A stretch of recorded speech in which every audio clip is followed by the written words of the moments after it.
good conversation between the two.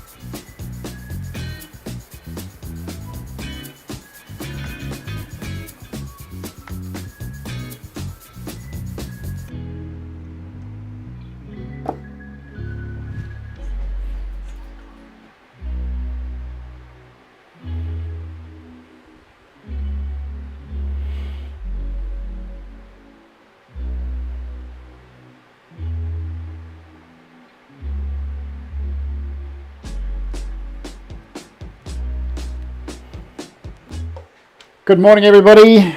Welcome to today's Sunday show again. Got a few housekeeping matters to clear up today. So, just over some confusion of last week and a few questions that came through from last week. So, I'm going to sort of go over that to begin with. Now, the first thing, somebody asked about these beautiful little files that I use the other day, and I thought I'd just show you what they look like. They're just a pack of files. I'll just flick over to Pammy on the camera there. They're just a bunch of little files. They're Trojan ones from the local green store. Nothing fancy. They're quite easy. And the reason they asked was they wanted to know, not that box, let me have a look at another box. They wanted to know how I filed the rebates in the back here to allow that hinge to open. Alright, so all I did was choose one of my little flat files in here, and you can see they come in all different shapes, and use that to file those shapes in there. So for those of you who struggle with that process, that little box of files, perfect for the job. Like I say, Trojan, I'm not advertising for anybody, I get no kickbacks or anything like that, so it basically just does the job that I like. So anyhow, that's that. Now let's go back to the other camera. So now what I want to do is I want to clear up the confusion as to what's going on with this program. When I decide to build a box, and I have people asking me all the time, where do I get the plans for the box you make? Where do I get that? And like I said, in the early start of it, I don't generally work by a plan. I develop it as I go along. And I showed you last week, I drew up lots of little pictures, and I came up with a whiteboard with some of this lovely looking some of these sketches and things like that to develop the box. Now it so happens that I'm doing a box for a couple of glasses. People are asking me about where do I get jewellery box designs for? Make them. So make your own design, exactly the same way I'm doing this. The object that I'm using in the box is not important. It's the process that we're going through to get there. It just so happens that I needed one for a couple of glasses, and it was an opportunity to create this set of shows. So it's important that we keep in mind what we want the box for. Now I've made lots of boxes. If you have a look around the workshop here, you can see I've got cabinets, I've got various other bits and pieces that I can copy from, and quite frankly it may not suit the purpose you want by copying something else that we've got or using the design that we've got from the past. That design is for those objects. So if I'm building a cabinet to put things in, well then obviously I might go to something like that, or I might redevelop something that I've already made before. But then again, I've got lots of experience at this. I've been doing it for a long time, and you'll find that if you're new to it, and you're struggling with getting your boxes built because you don't understand the design process, hopefully you'll get something out of these processes that I'm doing here. So what we've done so far is first of all we've chosen an object to build the box around. We've got this lovely set of glasses, a pair of glasses that we're going to make. And we've done some sketching. We did that last week. We did some sketching. We actually got to the stage where we'd sketched up, worked out some measurements and written them all up and drawn up different plans. And we've come up with that board that I showed you. Now I do it on a whiteboard because it's easy, simple. I can rub it out if I make an error or if it doesn't suit what I'm thinking. Once you've got that sorted, it's then time to get on to drawing something on paper. Now I got into trouble last week because it's viewed that way. I got into trouble last week because I used a pencil and you couldn't actually see what I was drawing. So this is what I was drawing. So that was my front view. This is the side view of that front view, and that's the top view. And all I've done is just drawn a square because the object that I'm building is square, or rectangular I should say. Getting your sizes, well then you could go back to the golden rule if you want to play with that scenario, or you can just make them up as you go along to something that suits your taste. So that's where we're at. The other thing that I did with it is I've made a couple of lists. Now I've started making a cutting list, and all I'm doing is just writing things down as I go along. So my cutting list, and then there are notes on different things that I might do with the box or in the box, or might have something to do with the box. I might not use all that information, but they're thoughts as I go through the process of designing the box. So my cutting list, I've got a couple of sides, a couple of ends. I need a back panel on it. We've got to work out how to fit that as well. There's a foot plate for the glass. There's a shelf in the middle of it. Now remember, we're working with a glass here. You might be working with interior components for a jewellery box. So therefore what you need to have, the information you need, is the information of what sort of jewellery is going to go in it. If you have a friend who just wears bracelets only, well then of course you're not going to make a jewellery box that takes earrings. If you have somebody who just wears necklaces, well then you suit the jewellery box around necklaces. I'm suiting it around glasses, so I've got to have a foot plate, or I've got to have a shelf, or I've got to have other things. So these are things that we have to sort of look at. And you can also see that I've got the door, so there's information on the door, hinges, glues, finish. So these are just notes that I add up and just put together when I'm making my plan. And as you can see, just a stick-it note with all the bits and pieces on it. Now nothing is set in concrete. It's designed so that we can change it, make it flexible, so we can alter things if we have to. And that was something that came up last week. Somebody said, always halfway through the process, we have to change something because what we're thinking doesn't fit the plan we're working with. And that's quite correct. So, we got up to this stage last week.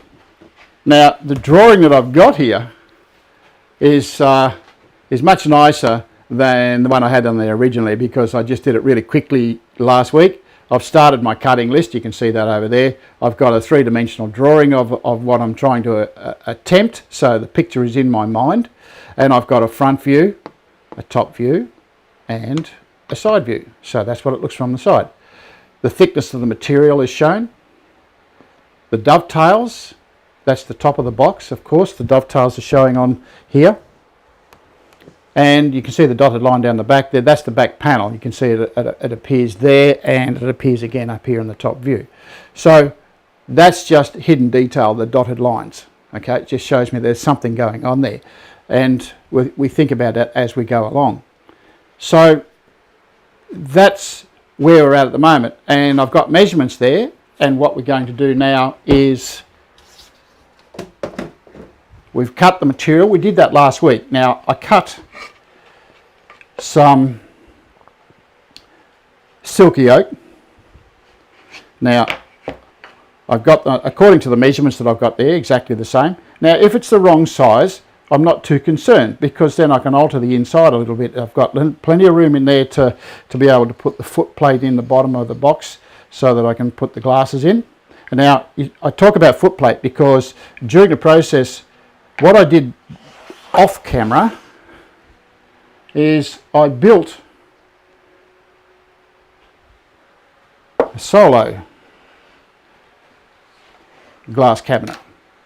All right, now the reason I did that was, and sometimes this is always a good idea, is to build a dummy of what you're doing so that you can come up with the right idea in your planning, just to make sure that my dovetails work properly. So I wanted that to happen perfectly. So same material that I've cut for the bigger version.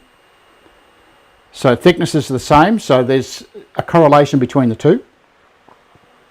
So I've got nice dovetails, they all work, thickness. I've even put a back in it. So the back of it, as you can see, I've engraved it and all that sort of thing, but the back of it fits inside the frame. Okay, so it's nice and flush on the back. So that's what we're going to be doing, and I'll show you that when the time comes. And when we turn it around, you can see that it has some things happening on the inside as well. Let me take the glass out of there. Don't want to break that. You can see I've got a foot plate with a recess in it.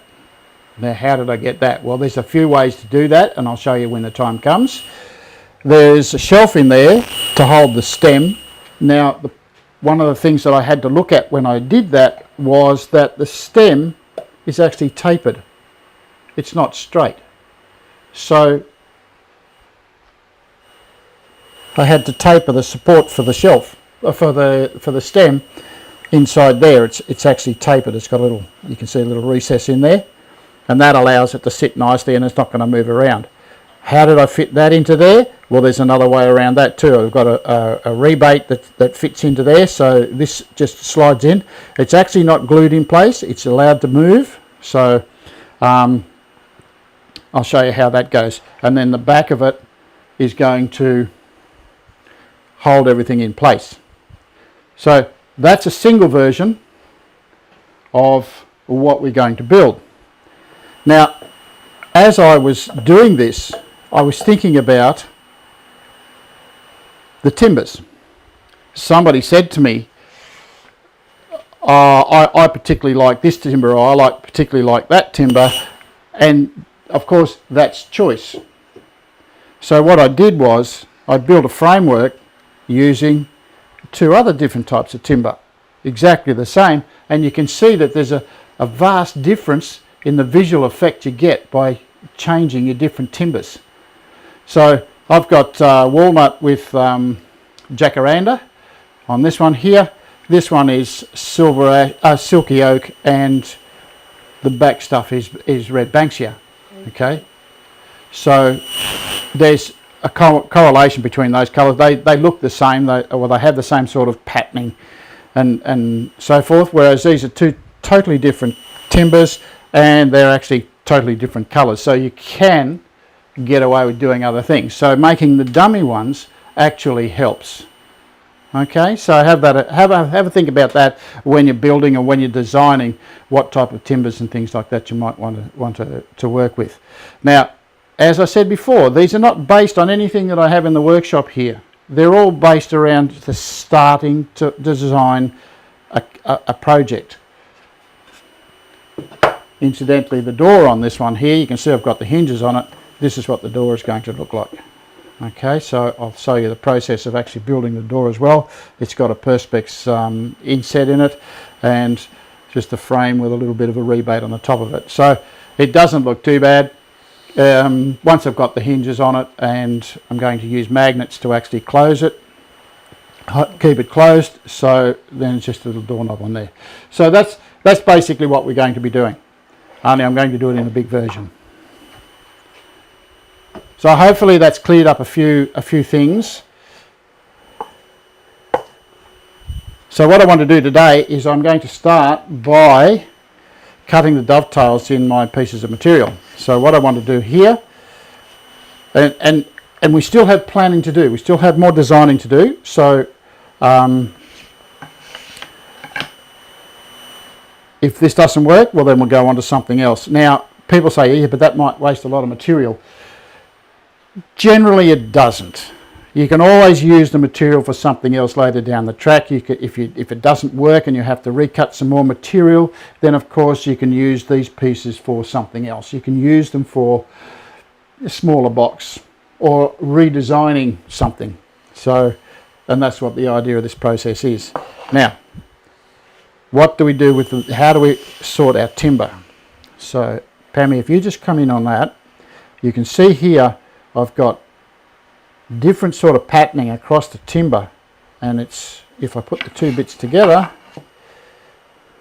you can see the patterning is all the same. So if I close that one over, so the patterning is pretty much, this is going to be the back of the box. So the darker section at the back and the lighter section at the front. Turn that over and have it. Turn that one over? Yeah, see. There you go. Yeah, I think that's better. Okay, so inside or outside, that probably works better that way. I'll flip this one to see if that's... Yeah.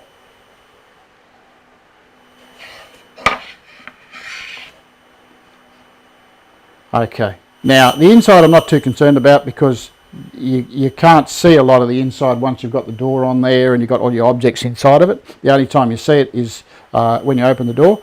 So the outside is what we see all the time. So I think I might make this the outside. So our first task is to put on our face side marks. Okay, so that's going to be the outside of the box. And my dovetails are going to be on the top of the box because what I want is, I want the dovetails to show on the top of the box. If I decide to put a hat on the top of it, the dovetails are still going to show. Similar to what I've done with the cabinets, where I've put a top on the top of these cabinets here. So I'm not going to do that with these. But then again, I might decide to afterwards. So we'll think about that. So our first task, we've got that set. We're pretty much right. Now the important thing to remember about this is make sure your material is parallel in its width, perfectly square on the end, and the thickness is exactly the same all the way through the whole piece of timber. So that's the important thing. And these two pieces have to be identical. These two pieces have to be identical. If you start struggling with material that's not the same size, then you'll find you're going to be battling against it all of the time. Okay, now let's set up. I'm using 10mm material, so therefore what I'm going to be doing is using my A10 kit. And my first task, give everything a scrub. Only takes a couple of minutes. That's my collet reducer. My router bits. Make sure you're using the correct router bits. Sometimes people have said to me, oh, my dovetails don't fit or the pins don't fit, and it's because they've confused the H10 and the A10 router bits. So just make sure that you've got the correct router bits. A little bit of oil. Just give it a spin. Now don't put a whole lot on there because it's only going to spray out all over the work. So just enough there to create a slurry inside the router bit, inside the bearing. And last week we had an issue with our router. I pulled them apart and gave them a clean, and when I put them back together I put the brushes in the wrong way, so I've had to fiddle around fixing that. So okay, now when I'm adjusting my height, I'll get the jig out in a second. I better get it now. I'm just going to spin this around a little bit, this table around, so Pam, you can see what's going on here with the camera.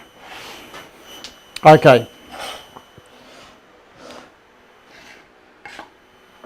Now, when we're doing this, this is the importance of the face side mark. The face side mark is outside. Now, a lot of you have already done this. You already know this, but those of you who are newbies at it, these are some of the things that we need to look at. Face side mark always on the outside. What I do is that I put the flat end of the face side mark on the bottom of the box. Okay, it's going to sit like that, or it's the back of the box. In this case, it's going to be the back. If you're making a jewellery box, it will be on the bottom of the box. So when I do that, I always make sure that I have it pointing at the same stop. Now, I've got a red stop on this side, a black stop on this side, so I'm going to point mine at the red stop. Sit my piece of timber on there and line it up so that I've already done this, so I'm going to have to show you by using a pointer. Find a pencil. Line it up so that you have an even space on either side, and so these are all laid out quite nicely. Now, if you're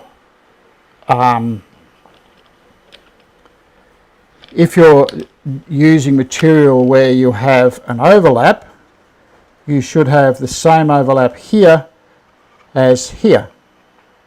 Okay, so nice and even layout. This one here happens to be like so, where I have exactly the same measurement here and here, and it's all done by eye. You don't have to do any measuring. You can if you wish, but there isn't any need to. Lock the stops in place. I saw somebody actually putting tape on the front of the cut. I thought that was a bit weird, considering it's the outside of the box and you're going to be spending a fair bit of time dressing and cleaning up the outside of the box.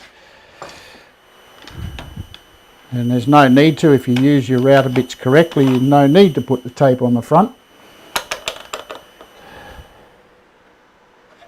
If you're getting tear out, it's because your equipment is not working the way it should do. Okay, so now I want to adjust the height of my router bit. I'm going to use, I can sit it on top of there and slide that up to the router bit and then just adjust it, but I'm taken out the use of one of my hands, which means it's going to be a little bit difficult trying to adjust things. So cut yourself a piece of material the same thickness as your template, set your piece of timber on it, and always use the opposing piece of material. Now I'm doing this by eye, and I've just got a 1/2 millimetre. I can just feel it off the top of there, so 1/2 millimetre.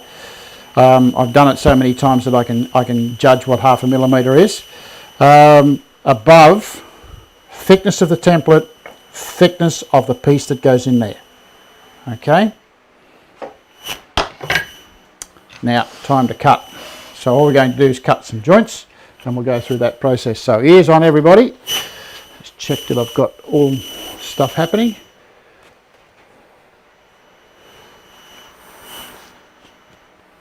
Okay, ears on.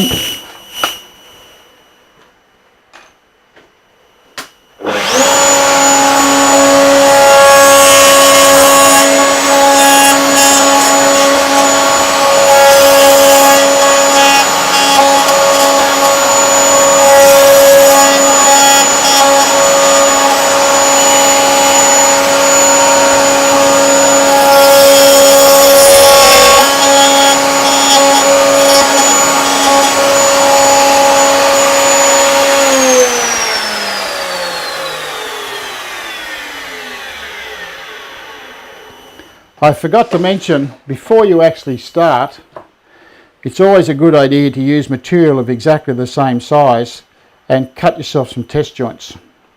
Okay, so just make sure that you've got enough shims in your jig to give you a relatively nice fit. So this was a test joint that I cut. I actually cut it last week,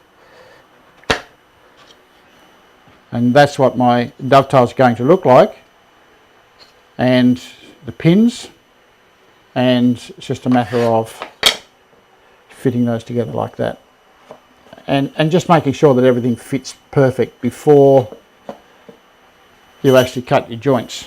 So I did that earlier.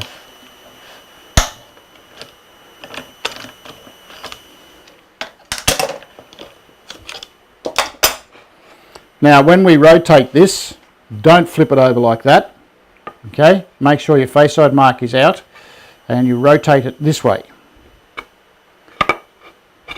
And pop that back into where it belongs. Make sure it's sitting down hard on top of the template and lock it up. Now the reason I'm using 2 clamps is because I'm using cutting material over 100 millimeters wide, and if I'm cutting this side here and I've got this clamp down, that's going to give me some nice clean joints. If I don't have a clamp on this side, it might rattle around a little bit, which will make these joints here a little looser. So we want them nice and tight all the way across. Okay, cut our second one.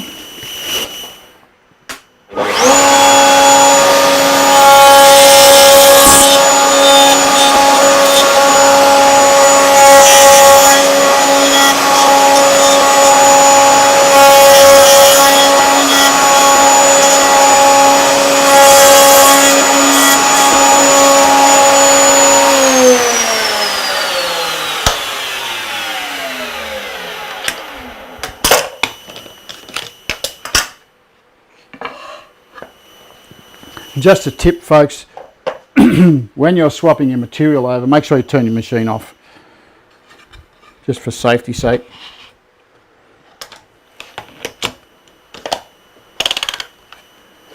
So now we're doing my second one. Now, as I said to you earlier, those of you who have just started and just beginning, face side mark out, and I've got the bottom of the box pointing at my red stop because that's where I started with that box. Okay, so just make sure that you sort of follow the same routine as you go through your processing.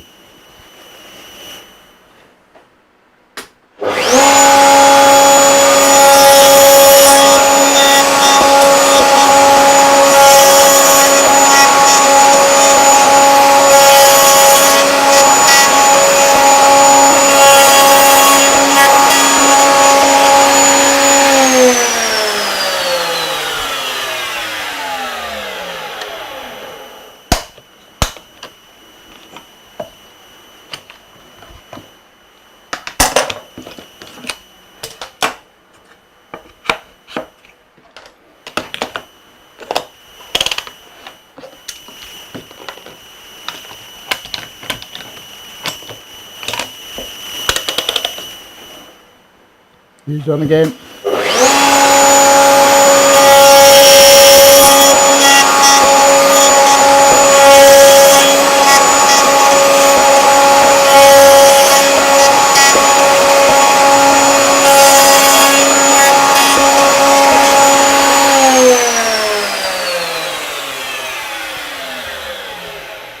Just another tip, folks, those of you who are just starting again, hands on the bench like so. You'll notice that I don't move very far at all. My hands stay pretty much stable on the bench, and it's a good idea to keep that stability all the time.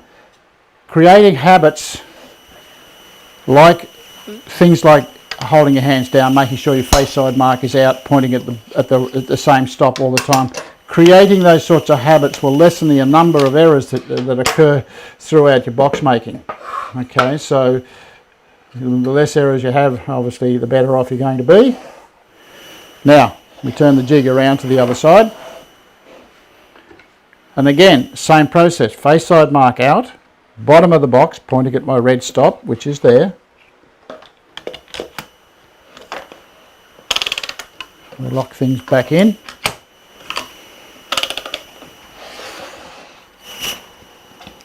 Change her out a bit.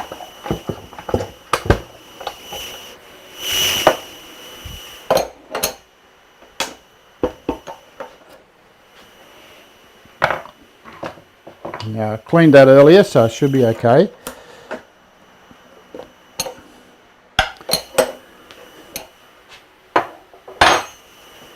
And again, height adjustment. Now this is the piece that fits to that.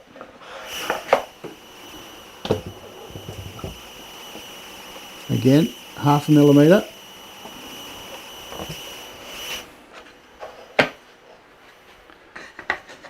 Goes out of the way. And now it's just a matter of cutting my joints. Now this time, yes, you can see, when you look at this, you can see that the gap between the fingers on the template are considerably wider. All right. So we need to take a few cuts to actually get rid of all of the material inside there. It's very important that you make sure you clear out all of this material here. If you haven't done that, well then you're going to find that your dovetails just won't fit each other. So I've got to take a little bit off the end here, and then I've got to clear out this. Now my first cut, to avoid having to put tape on it, which is what I said, as I said earlier, take a cut across the face here, and that will lessen the amount of tear out that you might occur on the front of the box. Okay, so use on.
Very important that you make sure that your face side mark is on the outside on this case, because when you look at the, just come in on this one here, Pemmy, you can see that the top edge of the joint, or the pins, is actually tapered, and if you put it on the wrong way you'll end up with the wide side of the joint on this side, and if you flip it over the wrong way you'll end up with the wide side of the joint on that side, on the other end of the box.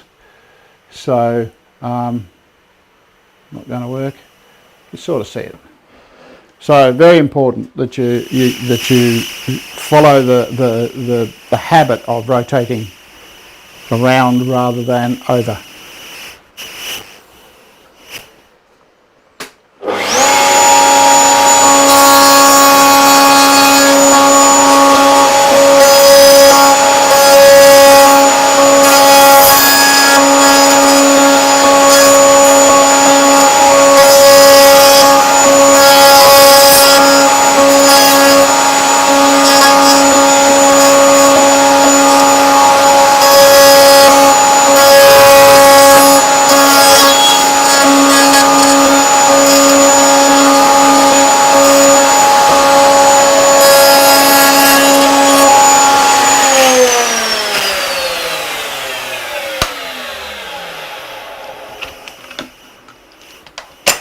In last week's show, I talked about different types of timbers that could be used to build some of your boxes and go through your designs. And one of the things that I didn't mention was that if you're first starting your box making, it's probably a really good idea to stick to softer cutting timbers, so that you get to understand how your equipment works. I often have people ring me up. I'm just doing a little fit here while I talk to you. I often do have people ring me up and say, I'm using jarrah, or I'm using ebony, or I'm using something that's harder than rocks, and they're struggling with it because they don't quite understand how the equipment works. So in the beginning, before you start playing with the stuff that's harder than rocks, work with something a little softer, something that will cut nicely, and you can get to understand how the equipment works. That way you're going to be a little bit more worked on how to actually do your designing. So anyway, as you can see, my joints fit spot on. They're really nice. So nice clean fit, flush on the top and the bottom. It's quite nice. So that's what we're going to, we just got to do the second one. So I'll put that one aside. Now remember, face side out, face side mark out.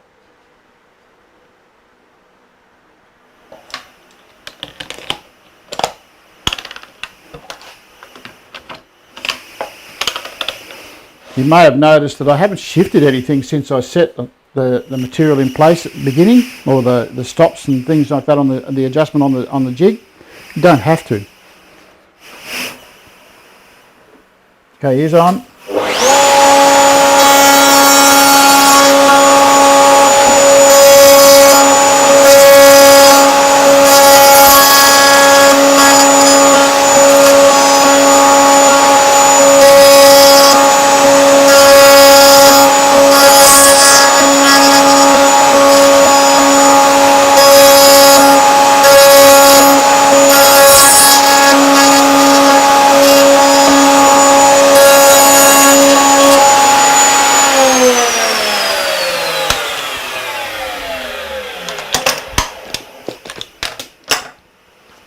You may notice that occasionally what I'll do is I'll go back over the joint a few times. So watch as I do this the last set, and what I'll do is I'll do a fair bit of work inside the joint here, and I'll just do a little bit of cleaning out, just making sure that I've got everything out of there that needs to be taken out.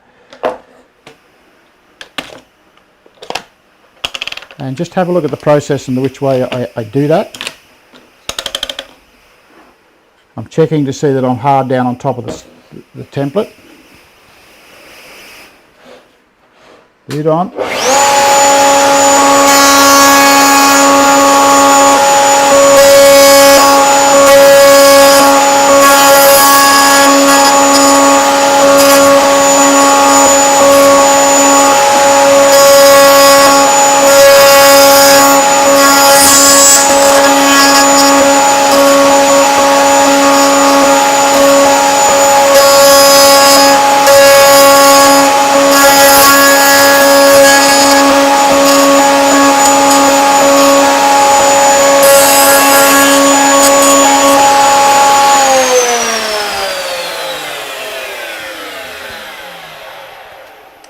One of the other things that I think is quite dangerous is I often see people who are holding the jig in this fashion here.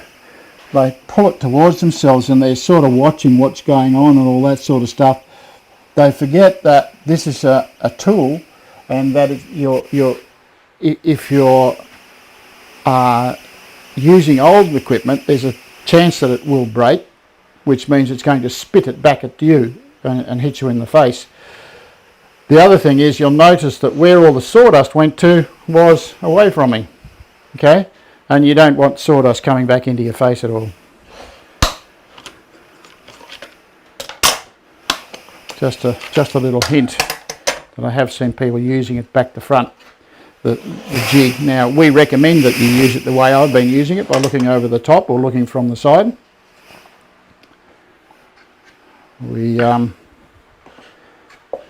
We want you to continue woodworking rather than getting disheartened because you've been hit in the face by a broken tool.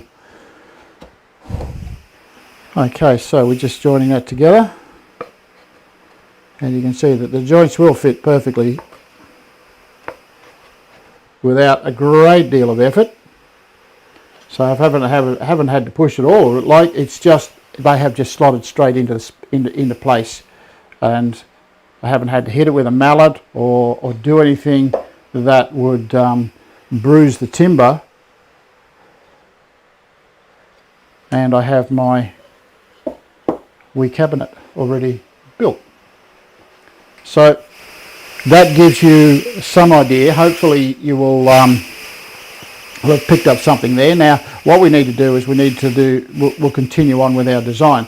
So the design work that we did here,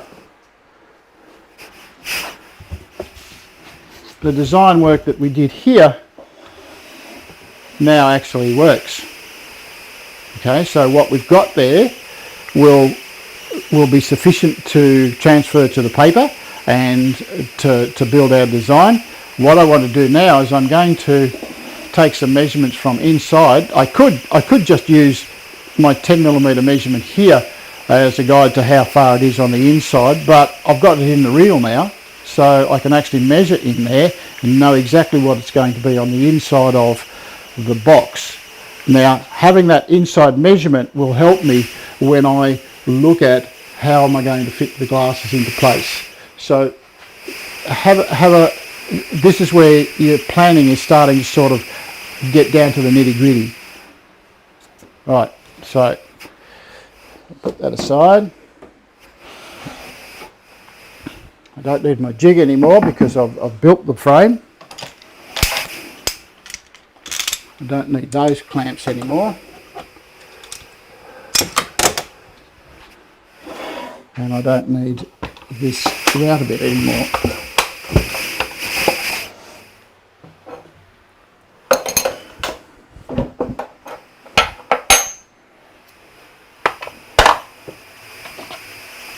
I put things back because I keep losing things.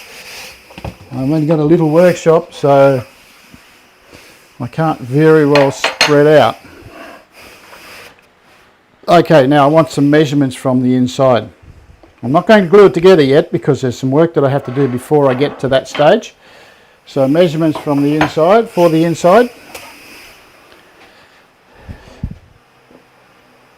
So my inside measurement at the moment is, I've got 260mm there. Alright, so inside to inside is 260, and then my measurement from there to there is 189. Now the variation in that instead of being 190 is because of how far I've allowed my joints to stick through each other. So I've gone more than half a millimetre. So I've got my plan here, and I did have a pen. There it is. So inside measurements.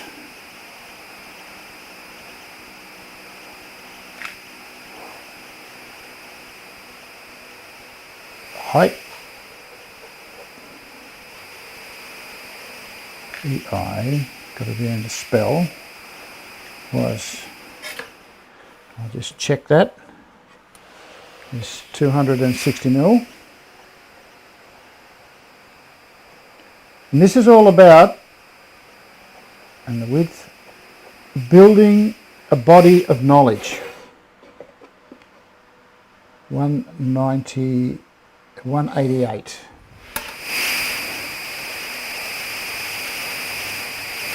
Okay, so now we're starting to get some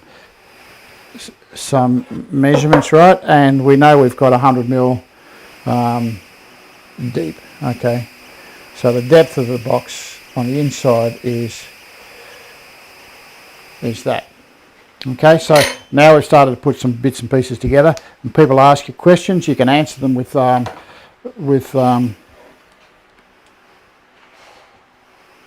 correct answers. Okay. Oh, dropped it.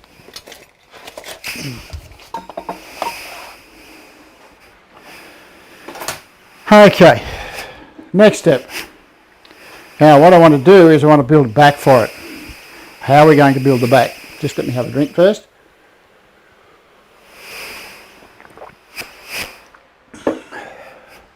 Now when I cut the material, I left it rough sawn on the back here.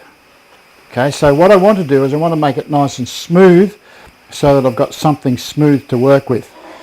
I've got to do the same on there. I could take it to a lineature, I could cut it take it all apart and recut it on my saw. I could do lots of different things, but I think the easiest way to do it is I'm going to tape that together, and then I'm going to sand it on my long sanding board. Somebody asked me through the week, how do we use a sanding board? And I had it from a number of different people who were struggling with sanding board. Now, the sandpaper man up in Brisbane, you know, I don't get any kickbacks off this bloke. He just carries some material that's really good for us. He carries rolls of sandpaper. Now, sometimes those rolls are for belt sanders, or they're for linishes or drum sanders. You can buy the sandpaper in rolls, and that's what I do. Is I buy a roll. Now I've got that taped together so it's not going to move, and now I put it together in this. So I'm just going to get I'll get some clamps. I'll show you what I've got. So over to the saw bench, and what I've done is I've got some 180 grit sandpaper and I've glued it to a board. Now, as you can see, it's quite long. It's relatively wide, so you can buy that from most of the places that sell bulk sandpaper. Sandpaper Man is one of them. So what I'm going to do here is making sure this is flat. I know my tabletop's flat, and then I pull this flat.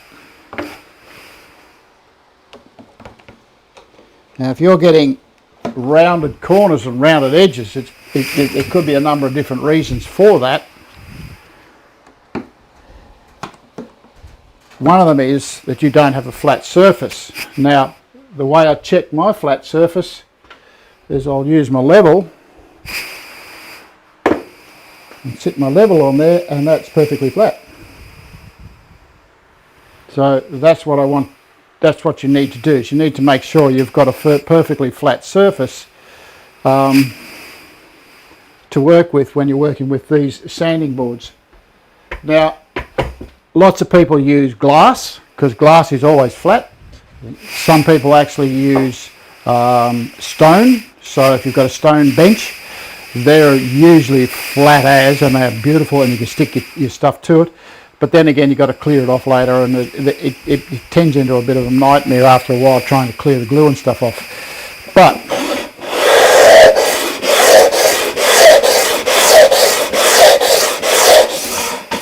and you'll notice 5 or 6 passes.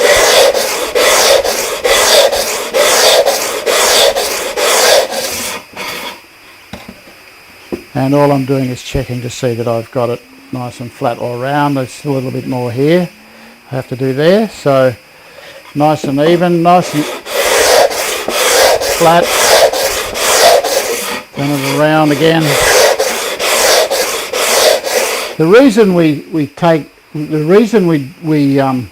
I rotate the timber around is because I'm right hand dominant. Now, everything I do generally with my right hand, so it's the strong one, and the weak one is my left hand, which means there's less pressure here, more pressure there. So when you're holding here, more pressure there, less pressure there. So turn it around so that it evens it up. And we check, till a little bit more there. It's looking pretty good.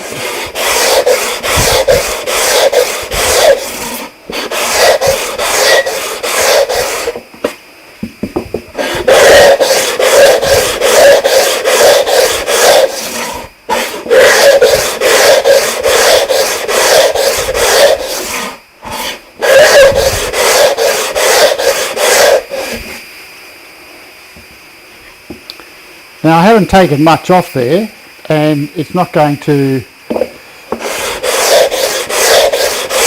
throw my box out of square at all. And I've got perfectly flat surface. So that's what we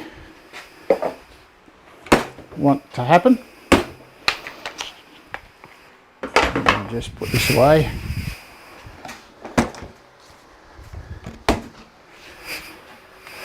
I could have cut it on the saw to make it nice and smooth. I could have run it through the router bit, I could have done that as well. So there's a number of different ways of doing that, and they're part of what your development is all about when it comes to developing your plans, because you have to work with the tools that you've got, and whatever tool you're using needs to be incorporated into the planning that you do to build the box. I hope that makes sense.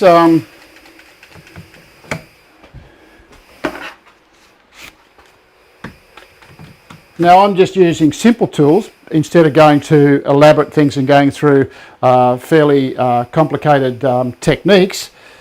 So just simple stuff that you can build up in your workshop as you go along. So now I have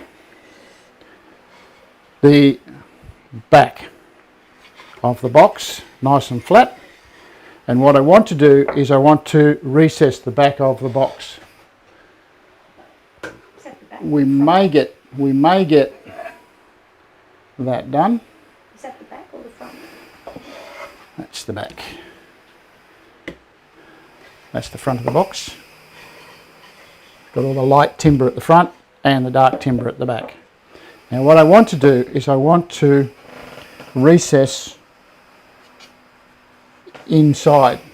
Okay, so the recess has to be inside, so I've got it flat on the back. If you wish to just add it onto the back, well, by all means you can do that as well. So this is just a piece of 4mm silky oak. If you want to just add it on, you can do that. The problem that I have with that is just a visual thing. It will still do exactly the same thing. You can use some light tacks to put that in place, or glue it down and put some screws in to make it look a little bit fancy, but you'll always see end grain there, and you'll see the side grain showing here, and it will detract from the actual timber that you're using. So it's always a good idea to sort of think that one through, or build one and see what it looks like, and if you like it, keep it. If you don't, revert to something else. And that's what planning is all about. So I spent quite a lot of time figuring out or trying to work out what I wanted to do with that. What I wanted was just a nice plain box, so that it's just the timber itself speaks for itself, and it looks quite nice without having odd bits sticking out all over the place, and that would be the back of it would stick out. And the other thing is the front of the box is the only odd colour bit, but then again you're looking past that into the box. So now, how do we cut that rebate? How big do we want it? Now, the tools that I have, I'm going to do it on the router. What I have is I have my rebate cutter. Now, I'm going to run the rebate cutter around the inside edge there. The depth of cut is 5mm, which is half the thickness of my timber. Okay, so it's going to cut in 5mm, so half the thickness. And if you look at the box itself, this one here, I've actually done that. I've come in 5mm, and it looks quite nice. Okay, when you turn the box around, it doesn't look out of place. So 5mm. But the problem I've got is I've got to make sure that it's cutting exactly where I want it to cut. Originally what I did was I used my, this is what we have.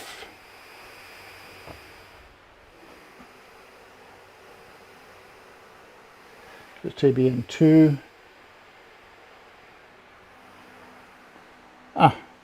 I've just realised that I can actually use my TBN4 because it's got quite a deep step in the bottom of it there. So what I'm looking for is a router bit that has a shoulder on it, and it has a depth of cut that will give me some sort of adjustment. The smaller box, I actually use my TBN2. The TBN2 comes with a bearing on it, so we can use it with a bearing on it. You just need to change the bearing to a smaller bearing, so we can do that. Or I can just use my rebate cutter, set my rebate cutter so that it's cutting its full depth, which is what I'm going to do in this case.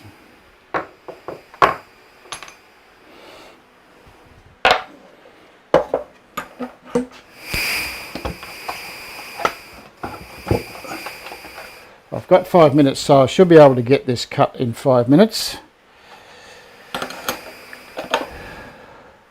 So what we're going to do is just adjust the height to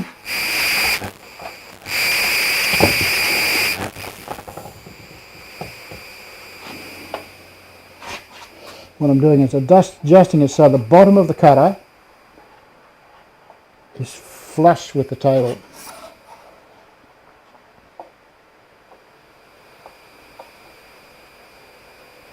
There you go. And then it's just a matter of rotating around the box. Now I could take a small cut first. Will I do that? Yeah. Yep, Pammy says yes. Use my rebate cutter the way I intend to use it, properly all the time. Because if something goes wrong, you'll be really cranky. Yeah, I will be.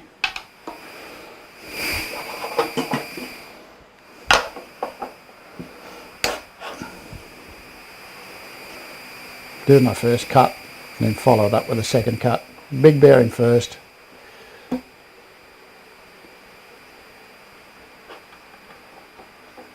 John O'Connell wants to know, do you always use type bond 3?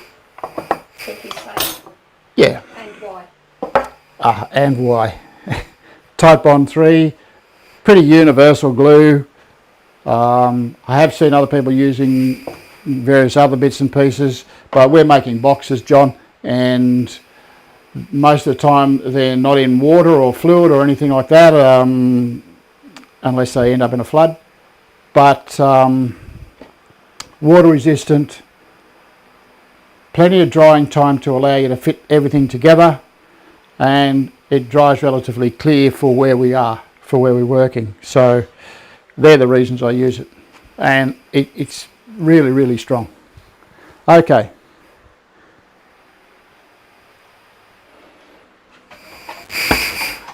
Ears on, everybody. You'll notice I've got the tape on there. That's my safety barrier.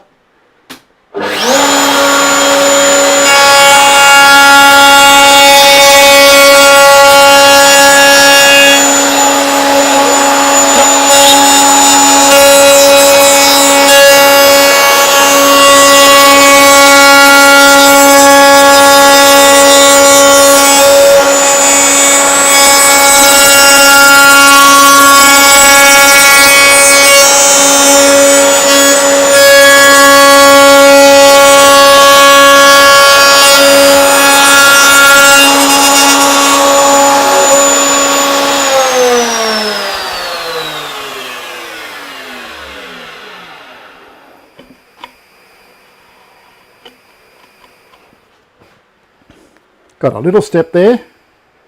Now I just want to go all the way. I'll take that bearing off. I probably could have dropped it a tiny little bit more, but it's got a little bit of a lip on it, but there's nothing that won't come off with a little bit of sandpaper.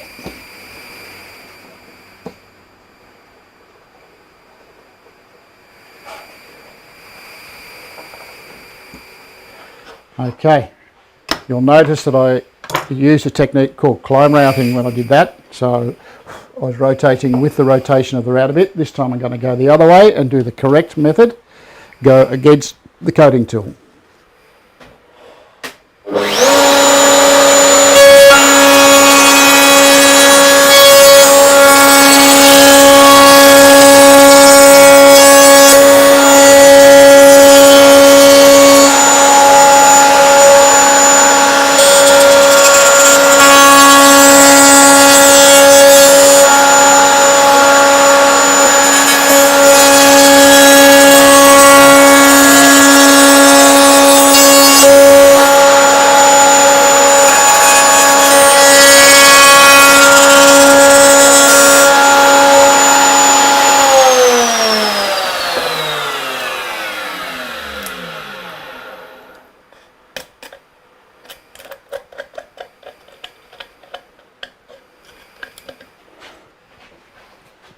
I just clean that little bit of excess off.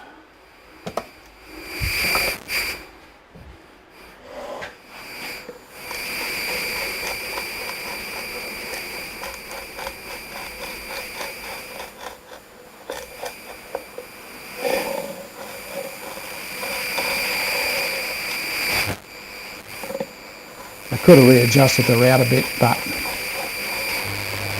I didn't. In any planning, you think about things like this. Okay, you think, oh, that didn't quite work the way I wanted it to work. Let's go back and revisit. Most of it's off.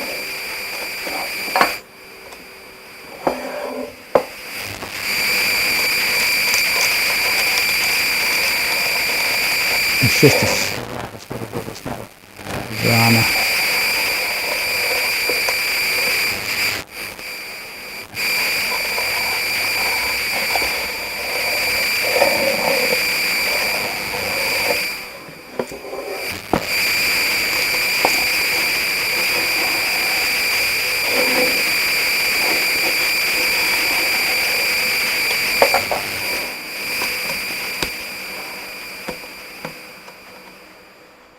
Okay.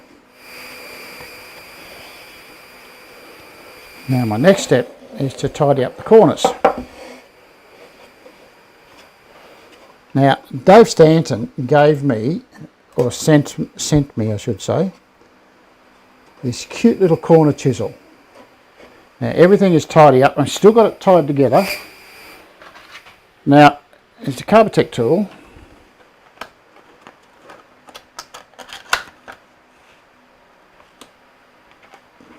And that's what it looks like. And I need a hammer, so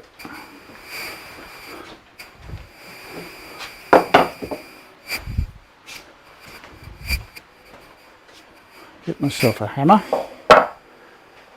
Now if you look into the corner here, you can see I've got a rounded corner, and that's because I've got a rounded router bit.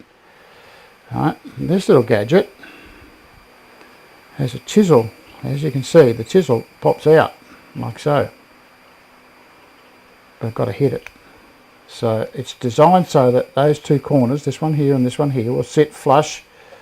And just make sure you've got rid of any of that excess material.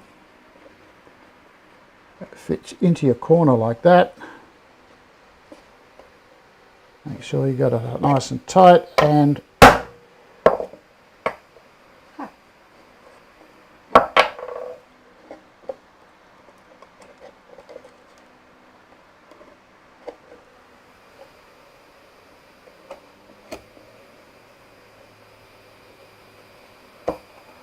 just tidy it up.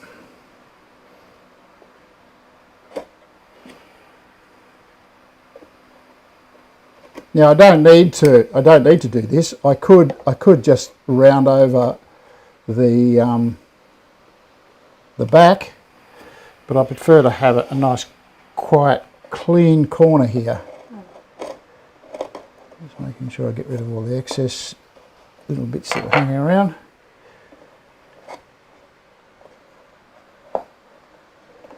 Just make sure that's sitting in there nicely. You hold it in there quite firmly.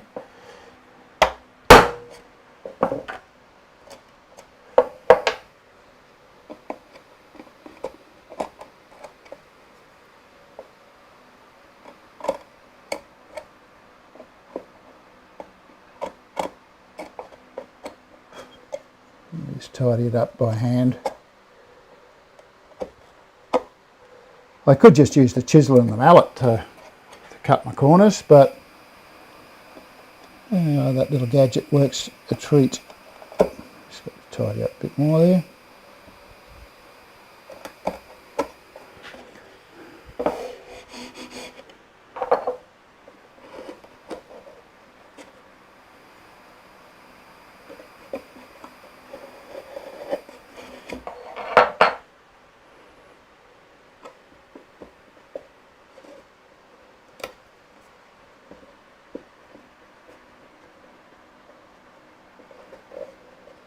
Sit that into the corner nice and tightly.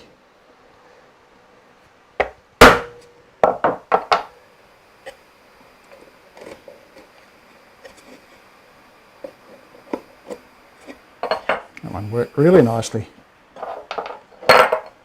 And this one, just got a bit of excess there. Not too concerned about the edge at the moment because it's going to get another sanding at some stage. Just make sure it's flat on the bench. And I think that will finish us up for today.